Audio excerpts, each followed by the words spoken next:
The massive space station hung in orbit around Centaurus Prime like a metal moon. Inside its gleaming halls, representatives from across the galaxy gathered for another session of the Galactic Council.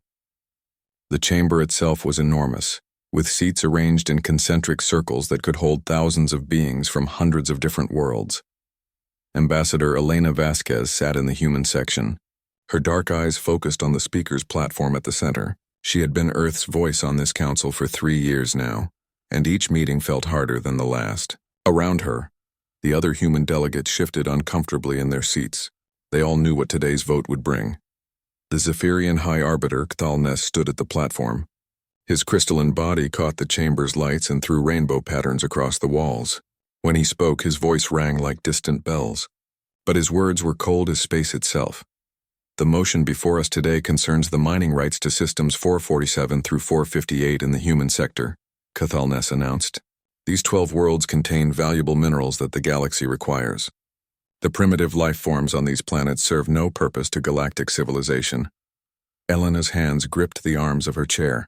Those 12 worlds were home to creatures that had taken millions of years to evolve. Forests that sang in the wind, oceans filled with life that glowed like living stars. Her people had been protecting them, studying them, learning from them. The human delegation wishes to speak, Elena said, activating her seat's communication system. A ripple of what might have been laughter came from the Kalathi section. The insect-like beings clicked and buzzed among themselves.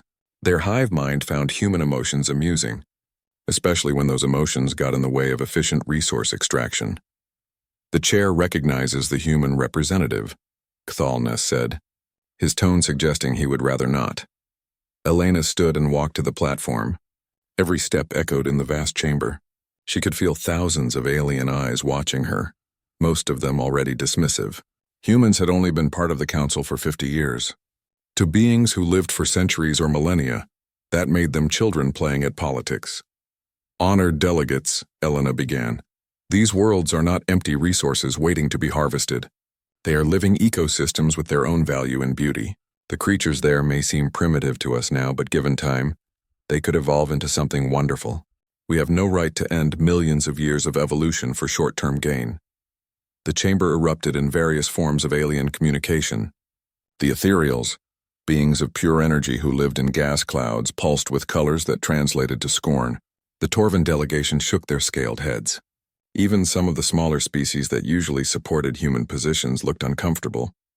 Furthermore, Elena continued, raising her voice, humanity proposes that we establish protected status for these worlds. We can find the minerals we need elsewhere, through methods that don't require destroying entire biospheres. Cthalnes's crystalline form seemed to brighten, with what humans had learned to recognize as amusement. The human speaks of beauty and wonder as if these concepts have meaning in galactic governance. We are here to manage resources efficiently, not to preserve every microbe that managed to evolve past basic chemical reactions. But that's exactly the point, Elena said. We're not just managers. We're supposed to be guardians of enough. The word came from Elder Vithal of the Ethereal Collective, and it carried the weight of 10,000 years of authority. The energy being's translated voice filled the chamber like distant thunder. We have heard the human position. It is noted and dismissed. The motion will now proceed to vote. Elena felt her heart sink, but she tried one more time. Please, just consider what we're about to destroy. These worlds have as much right to exist as any of our civilizations. We're talking about genocide on a planetary scale. This time, the laughter was not rippled or hidden. It came openly from the Zephyrian section, joined by the clicking amusement of the Kalathi. Even some of the minor species that humans thought of as friends seemed embarrassed by her words. The human representative will return to her seat, Cthalnes commanded. The vote proceeds. Elena walked back to the human section on shaking legs. Around her, her fellow delegates looked as sick as she felt. They all knew what was coming. All in favor of mining rights allocation for systems 447 through 458, Cthalnes called. Lights appeared throughout the chamber as species after species voted yes. The Zephyrians, the Kalathi, the Ethereals, the Torvan Republic, the Meridian Collective, the Dakari Empire. Even smaller species that depended on council trade agreements fell in line. All opposed. Only the human section lit up. 12 lights in a chamber of thousands. The motion passes by overwhelming majority, Cthalnes announced. Mining operations will begin within one standard galactic month. Elena stood again, but this time she did not walk to the platform. Instead, she reached up and removed the small device from behind her ear. The universal translator that let her understand and be understood by every species in the chamber. She set it carefully on her chair.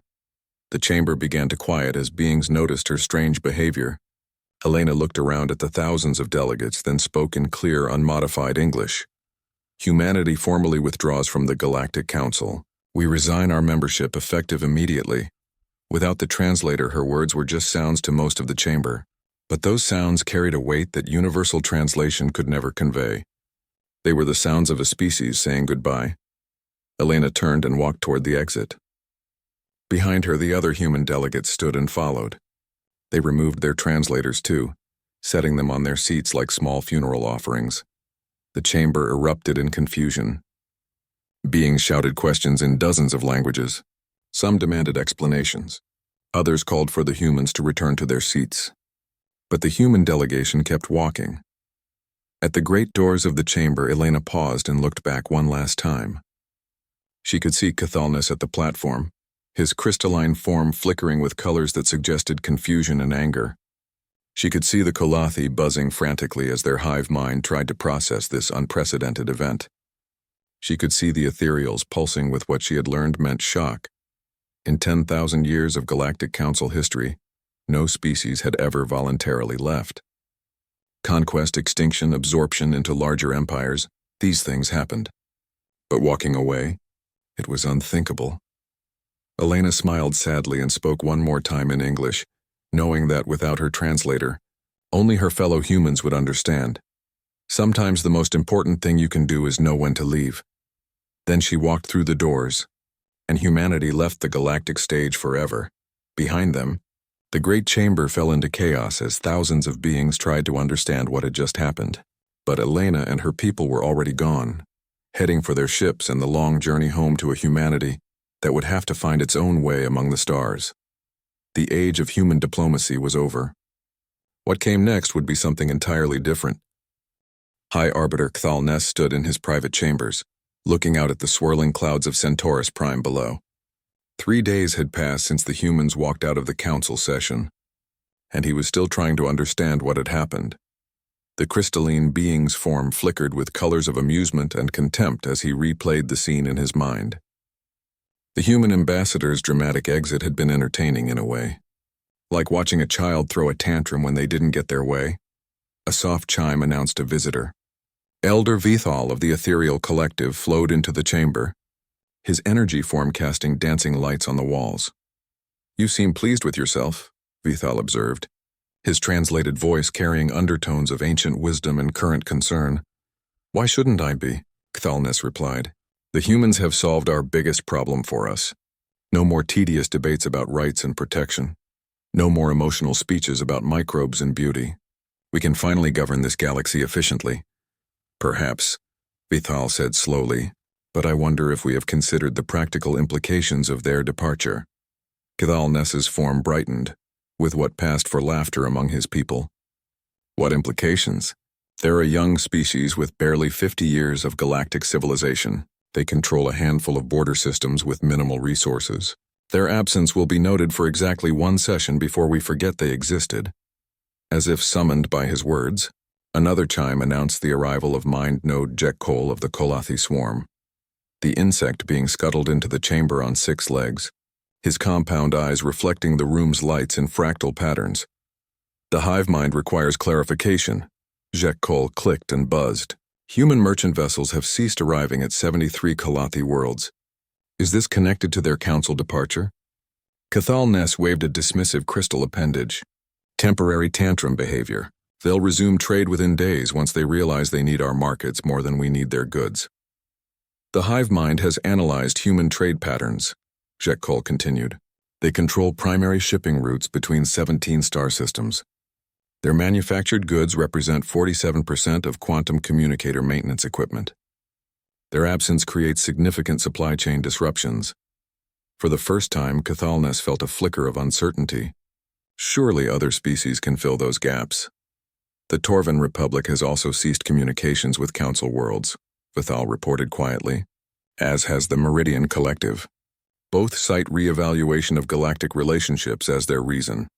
The chamber fell silent except for the soft humming of the space station's systems. Systems that, Cathalnus suddenly realized, included several components manufactured by human corporations.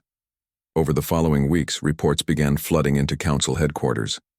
Human ships were avoiding Council vessels entirely, even when those vessels sent standard distress signals. Human trade goods were becoming scarce on Council worlds. Worse, human technicians who maintained critical infrastructure across the galaxy had simply vanished, leaving behind only formal resignation letters. The first real crisis hit the Dakari Empire. Their aggressive military expansion had always relied on human-built sensor arrays to coordinate their fleets across vast distances. When those arrays began failing one by one, Dakari ships found themselves isolated and vulnerable. Emperor Grathmore himself appeared before the Council, his scaled hide scarred from decades of warfare. "My fleets are blind," he snarled. "The humans maintain 60% of our sensor networks. Without them, I cannot coordinate attacks on 3 rebel systems. Surely your own technicians can repair them," suggested Councillor Yeth Prime of the Aquatic Domains. Grathmore's eyes flashed dangerously. "We tried. The technology is more complex than we realized. The humans didn't just maintain it, they designed it. Every component links to others in ways our engineers cannot comprehend." Similar reports came from across Council space. The Zephyrian crystal cities began experiencing power fluctuations as human-designed energy distribution systems developed mysterious faults. The ethereal collective's gas harvesting operations slowed to a crawl when atmospheric processors failed without human maintenance crews. Most disturbing of all was the communication breakdown. The galaxy's quantum relay network, which allowed instant communication across thousands of light-years, began failing node by node. Each failure cut off entire star systems from the greater galactic community. Cathalnus found himself in emergency session after emergency session, trying to coordinate a response to the growing crisis. But coordination became harder each day as more relay nodes went dark. "How many systems are we losing per day?" he asked Mind Node Jekyll during one such session. "The hive mind calculates approximately 14 communication nodes fail daily," the Kalathi replied. "At current rate of degradation, 47% of Council space will be isolated within 6 standard months." "And repair efforts?" "Unsuccessful. Human quantum relay technology integrates biological components that other species cannot replicate. We require human expertise to maintain network functionality." Elder Vithal's energy form pulsed with colors that suggested deep thought. "I have been reviewing historical records of human integration into galactic society. I believe we may have made a fundamental error in our assessment." "What kind of error?" Thalnes demanded. "We assumed they needed us more than we needed them, but the evidence suggests the opposite was true. In 50 years, they had made themselves essential to galactic infrastructure while maintaining the appearance of junior partnership. The full scope of the disaster became clear when the Meridian Collective formally announced their withdrawal from the Council. Their representative, a being of living metal named Flux Captain Zarian, delivered the news via one of the last functioning quantum relays. "The Meridian Collective finds the current galactic order inadequate for our needs," Zarian stated. "We are establishing new trade relationships with independent worlds and non-Council species." "You cannot simply leave," Cathalnus protested. "There are treaties, agreements, obligations, which we hereby declare null and void, as is our right under Article 7 of the Galactic Charter," Zarian replied smoothly. The same article the Council cited when absorbing the territories of extinct species. As the communication ended, Cathalnus realized that the humans had done something far more dangerous than simply leaving the Council. They had shown other species that leaving was possible. Rebellion sparked across Council space. Minor species that had always felt ignored or oppressed began demanding autonomy. Some declared independence outright. Others simply stopped responding to Council directives. The proud Zephyrian Empire, which had dominated galactic politics for millennia, found itself struggling to maintain power as the very infrastructure of civilization crumbled around them. "How long before they come crawling back?" Cathalnus asked during what he hoped would be the last emergency session. But Elder Vithal's response chilled him to his crystalline core. I don't think they're coming back at all. I think they planned this from the beginning. Captain Sarah Chen stood on the bridge of the merchant vessel New Horizon, watching the last Council patrol ship disappear from her sensors. 6 months had passed since humanity left the Galactic Council, and the galaxy was changing in ways no one had expected. They're not even trying to intercept us anymore, her first officer noted. Last month they would have demanded inspection rights. Sarah nodded grimly. The Council ships they encountered these days looked desperate, not authoritative. Their formations were sloppy, their communications sporadic. The great machine of galactic civilization was breaking down and everyone could see it. "Captain," came a voice from the communication station, "we're receiving a priority message from the Torvan Republic. They're requesting immediate assistance." Sarah frowned. The Torvan Republic had been humanity's closest ally in the Council, but they had maintained official neutrality when the humans left. "Put it through." The face that appeared on screen belonged to Prime Minister Keth Anner, a reptilian being whose scales had grown noticeably duller since Sarah had last seen him. His usually confident demeanor was replaced by something that looked almost like desperation. "Captain Chen," Keth Anner began, "I come to you not as a representative of the Council, but as a friend of humanity. The Torvan Republic formally requests permission to join the Independent Human Alliance." Sarah felt her heart skip a beat. The Torvan Republic wasn't some minor border world. They controlled key manufacturing centers and had one of the strongest non-council fleets in the galaxy. "Prime Minister, that's a significant decision." "Are you certain?" Kethanor's scales shifted to darker colors. "Our worlds are dying, Captain. Without human-maintained infrastructure, our industrial capacity has dropped by 60%. Our quantum communication network failed completely last week. We can no longer coordinate our own government across our territory." And the Council's response? "High Arbiter Cathal Ness has offered to send Zephyrian technicians to assist with our technical difficulties. In exchange, we would cede administrative control of our core systems to Council oversight." Kethanor's voice carried bitter anger. "They offer to solve the crisis they created by making us a vassal state." Sarah understood immediately. The Council was trying to use the infrastructure collapse to force rebellious species back into line, but with even less autonomy than before. It was a desperate move that would likely backfire. "We accept the Torvan Republic as a provisional member of the Independent Human Alliance," Sarah said formally. "Human technical teams will arrive within 2 weeks to begin infrastructure restoration."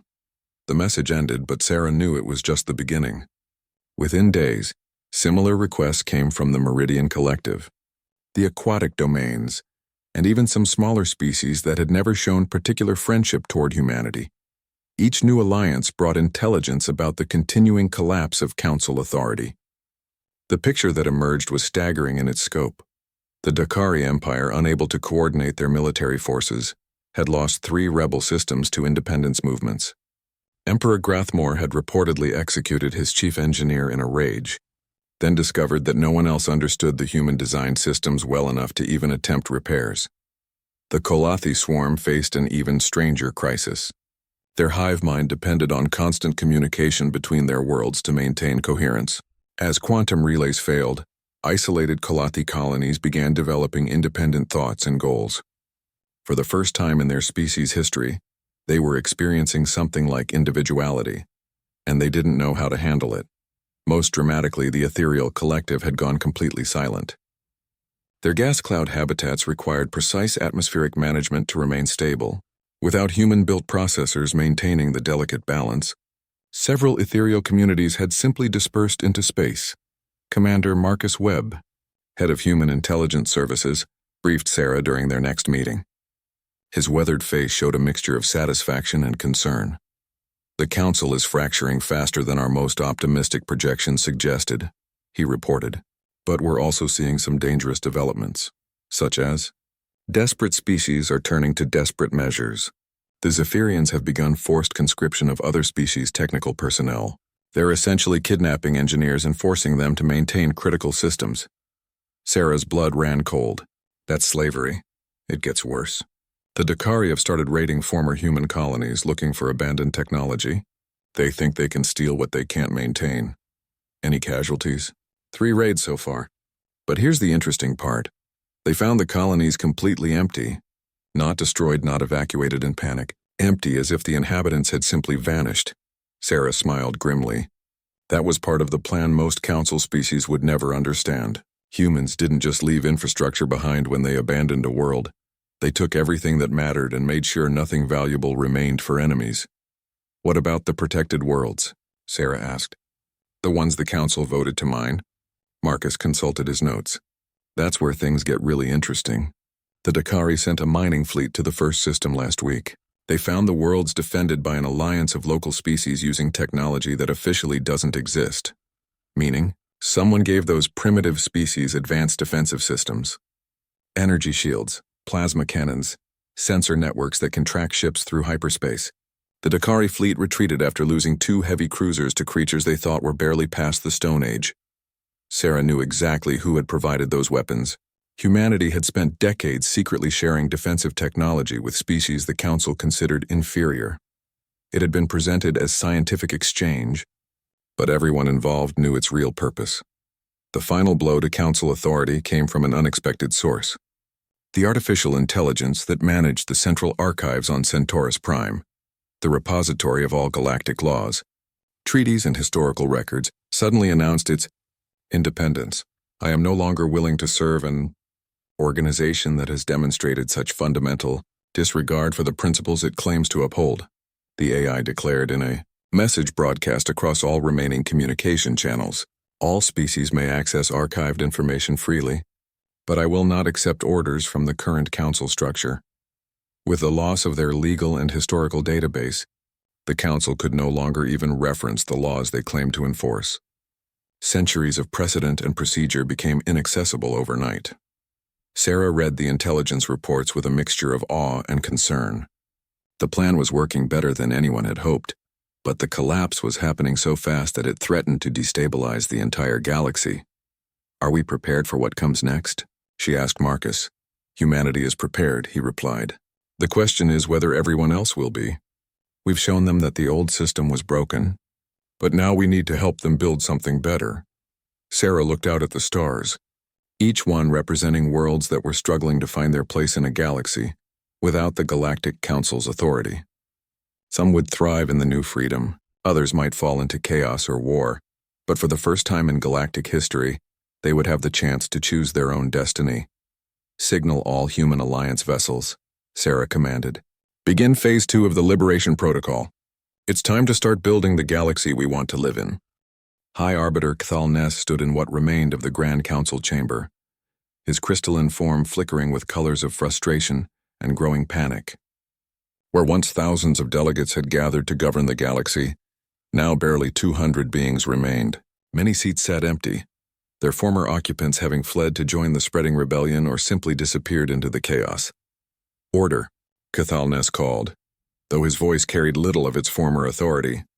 We must address the continuing crisis systematically. Mind node. Jek Cole scuttled forward, his compound eyes reflecting the dim emergency lighting that had replaced the chamber's former brilliance. The hive mind reports 73% communication network failure. Coordination with outer territories now impossible through standard channels. What about military solutions? Demanded General Vashtor of the Dakari Empire. The massive reptilian's scarred hide bore fresh wounds from recent battles. We still have the largest fleets in the galaxy. We can force these rebellious worlds back into compliance. Elder Vithal's energy form pulsed with weary colors. With what coordination? Our fleets cannot communicate with each other across interstellar distances. How do you plan to coordinate a galactic military campaign using courier ships? The truth was devastating but undeniable. The Council's military might had always depended on superior coordination and communication. Without the quantum relay network, their vast fleets were reduced to individual ships wandering blind through space. The humans must have backup communication systems, suggested Counselor Yeth Prime. If we could capture their technology. We've tried, Vashtor snarled. My forces have raided 17 former human colonies. Every single one was empty, not just evacuated, stripped clean. They removed everything down to the basic life support systems. Cthal Ness's form dimmed as he processed this information. The systematic nature of the human withdrawal was becoming clear. This wasn't an emotional decision made in anger. It was a carefully planned operation that had been in development for years, possibly decades. What about the technical personnel we've acquired? he asked, referring to the forced conscription program several council species had implemented. Useless, Jekyll clicked bitterly. The captured engineers can maintain basic systems, but lack knowledge of quantum relay integration. The technology requires understanding that apparently only humans possess. That wasn't entirely true, and everyone in the chamber knew it. Some of the conscripted engineers could have helped, but they were proving remarkably uncooperative. Sabotage had become common. Several attempts to force cooperation had resulted in the engineers simply refusing to work. Even under threat of death, a new voice entered the discussion as Ambassador Turn-9 of the Meridian Collective appeared via hologram, one of the last functioning long-range communication links.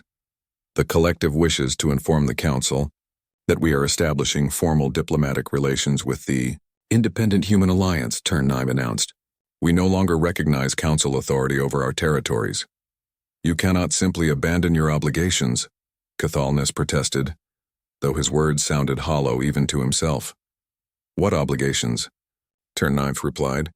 The Council has failed in its basic duty to maintain galactic civilization. Your communication networks have collapsed. Your trade routes are in chaos. Your military cannot coordinate basic operations. You offer nothing but demands backed by force you can no longer project. The hologram flickered and died as another relay node failed. Cathalnus realized they had just lost contact with the entire Meridian sector. Dozens of star systems that were now effectively independent. We need to consider more extreme measures, Vashtor said, his voice dropping to a dangerous growl. What if we threaten to destroy human worlds unless they return to the Council? The chamber fell silent. Even suggesting such action violated every principle of galactic law. But as the silence stretched, Cathalnus realized that several delegates were actually considering it. That would be genocide, Elder Vithal stated flatly, and it would unite every species in the galaxy against us. Even our most loyal allies would abandon us. Our most loyal allies are already abandoning us, Vashtor replied. At least this way we'd send a message about the consequences of defying Council authority. Before anyone could respond, alarms began blaring throughout the station. Emergency lights bathed the chamber in harsh red illumination as automated systems announced a priority alert. Incoming transmission from human space, a technician reported. It's being broadcast on all remaining frequencies. The main display activated, showing a face that every council member recognized, Elena Vasquez, the former human ambassador who had started this crisis by walking out of this very chamber. But she looked different now. Gone was the diplomatic dress and careful manner of a council delegate. Instead, she wore the simple uniform of the Independent Human Alliance, and her expression carried the confidence of someone who held all the winning cards. Greetings to the Galactic Council, Elena said, her voice calm but firm. I am Secretary General Elena Vasquez of the Independent Human Alliance. I address you today regarding the current galactic crisis. How are they broadcasting this? Thalnes demanded of his technicians. Unknown, High Arbiter. They're using quantum frequencies we can detect but cannot trace or block. Elena continued speaking as if she could hear their conversation. By now you understand that the infrastructure you took for granted was more fragile than you realized. Humans built and maintained 73% of the galactic quantum communication network. We designed the energy distribution systems that power your cities. We created the sensor arrays that coordinate your fleets. The camera pulled back to show Elena standing in what appeared to be a massive command center. Banks of monitors displayed star maps showing communication networks, trade routes, and military positions across the galaxy. The scope of information was staggering, and it was all flowing into human hands. You called us primitive, Elena said, a slight smile playing across her face. You dismissed our concerns as emotional and naive. But while you governed through tradition and assumption, we studied your weaknesses. We learned your dependencies. We prepared for the day when your arrogance would force us to act. Vashtor was on his feet, roaring challenges at the screen. But his words couldn't reach across the vast distances, and everyone in the chamber knew it. The galaxy is changing, Elena continued. Species that you oppressed for millennia are discovering they don't need your permission to be free. Worlds you exploited are learning to defend themselves. The old order is ending, and nothing you do can restore it. The transmission began to end, but Elena had one final message. We don't seek your destruction, only your irrelevance. Adapt to the new reality, or be left behind by it. The choice is yours. The screen went dark, leaving the council chamber in stunned silence. For long moments no one spoke. Finally, Elder Vithal broke the quiet with words that chilled every being present. They're not just winning, the ancient energy being observed. They've already won. We just haven't accepted it yet. Cathalnes looked around the nearly empty chamber, at the broken communication systems, at the desperate faces of delegates whose civilizations were crumbling around them. For the first time in his long life, he began to understand that some defeats were so complete that fighting them only made the loss more painful. The age of the Galactic Council was ending, and no amount of desperate measures could save it. 2 years had passed since humanity walked out of the Galactic Council, and the galaxy bore little resemblance to its former self. On the fortress world of New Geneva, President Chen Wei-Lin stood before a massive window overlooking the construction of what would soon become the largest diplomatic complex in known space. The view was remarkable not just for its scale, but for its diversity. Ships from hundreds of different worlds filled the orbital spaces around New Geneva. Some belonged to species that had once been bitter enemies, now working together under the banner of the Independent Human Alliance. Others came from worlds so remote that the old council had never even known they existed. The transformation is remarkable, observed Dr. Sarah Kim, the Alliance's chief diplomatic officer. When we left the council, we controlled maybe 40 star systems. Now we're coordinating with over 300 independent worlds. Chen nodded, but his expression remained thoughtful. The easy part was showing everyone that the old system was broken. Building something better is going to be much harder. As if summoned by his words, an aide approached with a message tablet. Mr. President, we're receiving a priority transmission from Centaurus Prime. It's from High Arbiter Cathalnes himself. Chen raised an eyebrow. Communications from the remnants of the Galactic Council had become increasingly rare and increasingly desperate. Put it through to the main conference room. And ask Secretary General Vasquez to join us. 20 minutes later, Chen and Elena sat across from a holographic projection of the Zephyrian leader. Cathalnes looked different than he had during Elena's last visit to the council. His crystalline form was dimmer, and stress fractures were visible along his surface. President Chen, Secretary General Vasquez, Cathalnes began, his voice lacking its former authority. I come before you not as a representative of the council, but as a being seeking assistance. Elena kept her expression carefully neutral. What kind of assistance? The council as it existed is finished, Cathalnes admitted, the words clearly painful for him to speak. We control less than 20% of our former territory. Our communication networks have collapsed. Several member species have gone extinct due to infrastructure failures. Chen leaned forward. I'm sorry to hear about the extinctions. Those are genuine tragedies. We may have underestimated the complexity of maintaining galactic civilization, Cathalnes continued. The systems we took for granted were more sophisticated than we realized. Without human expertise, we cannot repair or maintain them. So you're asking us to return and fix things? Elena asked. No. The word seemed to surprise Cathalnes himself.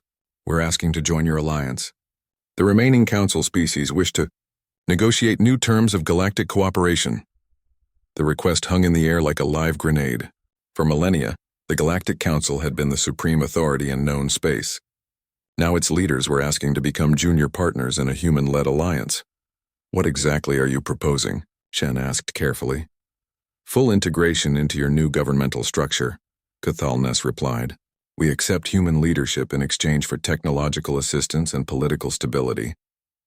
We have little choice. Our civilizations are dying without the infrastructure you created. Elena exchanged a look with Chen. They had discussed this possibility many times, but hearing it actually proposed was still startling. I'm afraid that's not how the Independent Human Alliance works, Elena said gently. We don't want to rule over other species. We want to work with them as equals. Cathalnes's form flickered with confusion. I don't understand. You have the superior technology, the stronger position. Why would you not claim authority? Because that's exactly the kind of thinking that made the old council fail, Chen replied. Power based on dominance always creates resentment and rebellion. We've seen where that leads. Elena activated a holographic display showing the current state of the galaxy. Different colors represented different political entities. And the map was far more complex than the old Council's simple division between member and non-member worlds. What we're building is something different, Elena explained. The Galactic Federation operates on principles of voluntary association and mutual benefit. No species rules over another. Every world has a voice proportional to its population and contribution. But surely humans hold special authority, Cathal Ness protested. You created this system. We helped create it, Chen corrected. But it belongs to everyone who participates in it. Yes, human technology forms much of the current infrastructure, but we're actively sharing that technology so other species can maintain and improve it themselves. This was perhaps the most radical aspect of the new system. Instead of keeping crucial technologies secret to maintain dependency, humans were openly teaching other species how to build and maintain quantum relays, energy distribution networks, and defensive systems. The goal isn't human supremacy, Elena continued. It's galactic independence. We want every species to be capable of standing on its own while choosing to work together. Cathal Ness processed this for several long moments. And what of the mistakes we made? The species that died because of our decisions? Chen's expression grew somber. Those tragedies cannot be undone, but they can be prevented from happening again. The Federation Charter includes strong protections for developing worlds and minority species. We're also establishing a Galactic Court of Justice, Elena added. It will have the authority to investigate and prosecute crimes against sentient species, including those committed by former Council leaders. The implied threat was clear. Joining the Federation would mean accountability for past actions, but it also offered the only realistic path to rebuilding galactic civilization. If we agree to join this Federation, Cathal Ness asked, what assurances do we have that humans won't simply become the new Council? Elena smiled. Because the system is designed to prevent that. No single species can hold more than 20% of Federation authority, regardless of their technological or military superiority. And the Charter can only be changed by unanimous consent of all member species. Additionally, Chen added, human colonial expansion is voluntarily limited under the Charter. We've committed to developing no more than 50 new worlds per century, leaving room for other species to grow and expand. Cathal Ness's form brightened slightly as he realized the implications. The humans weren't just offering to share power, they were actively limiting their own ability to dominate others. There is one more thing, Elena said. Joining the Federation means accepting that some decisions you made as Council leaders were crimes against sentience. Several former Council members will face trial for genocide and other atrocities. Including myself? Possibly. The court will investigate all major decisions made during the Council's final decades, but cooperation and genuine reform will be considered during any proceedings. Cathal Ness was quiet for several minutes, his crystalline form cycling through colors that indicated deep thought. Finally he spoke. On behalf of the remaining Council species, I accept your terms. We formally request membership in the Galactic Federation. 6 months later, Elena stood once again before a vast assembly of galactic representatives, but this chamber was different from the old Council Hall. Instead of hierarchical seating that emphasized rank and power, the Federation Assembly was arranged in concentric circles that rotated slowly, ensuring that every delegate had equal visibility and access to the speaking platform. The Galactic Federation officially recognizes the membership of the Zephyrian Empire, the Kalathi Collective, and the Ethereal Remnant, Elena announced. Welcome to a new age of galactic cooperation. As applause filled the chamber, expressed through hundreds of different species' methods of showing approval, Elena reflected on how far they had all come.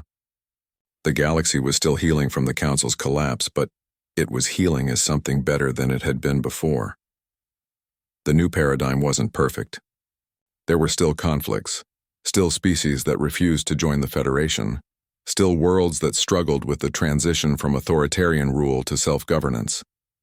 But for the first time in galactic history, those problems were being addressed through cooperation rather than domination. Elena looked out at the diverse assembly and spoke the words that had become the Federation's unofficial motto. The strongest civilizations are not those that rule others, but those that inspire others to be their best selves. The age of human diplomacy had indeed ended. But in its place had risen something far more powerful, an age of galactic partnership. built on the radical idea that freedom and cooperation were stronger than fear and control. And across the galaxy, species that had never dared to dream of independence were discovering what they could accomplish when they were free to choose their own destiny.